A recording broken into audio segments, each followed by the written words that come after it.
นั่งสะพานมึงครับผมปาดที่นี่ดักปลากายดักตายคลิปเลยมา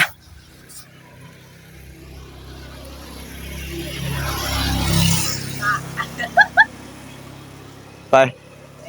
เบอะโอเคไปอ่ะปลาตองอันนี้นั่นท่านผู้ชมเอ้ยบ่มีจังไดนี่ละเอาอุ้ยพี่เพื่อจะฟ้องขึ้นมาอย่างวะข้าบ่ข้าเนี่ยผมพลาดไปแล้วบาทนึงนึกว่าจะบ่มีปลาเนาะ2หน่อยไว้ยิงปลาตองน้อยตัวนั้นคือปลาตองกายนะตัวนั้นปลาตองกายนี่ปลาตองกายอยู่เนาะมัน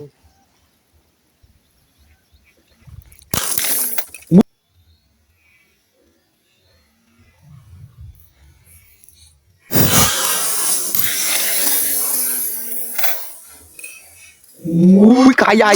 อุ้ยยิงเพื่อไก่พูดอุ้ยไหลเลยโดนไว้ของมึงน่ะโดนปะอุ้ยอุ้ยเส้นเดียวดิบ่ของกูใจบ่เฮาของผู้น้อยเส้นเดียวอุ้ยยาบ่ย่านได้อีกบ่ถึ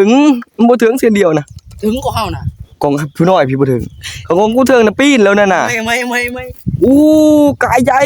เนาะกระตือบ่ให้ไหลเลยเดี๋ยวโอ้ย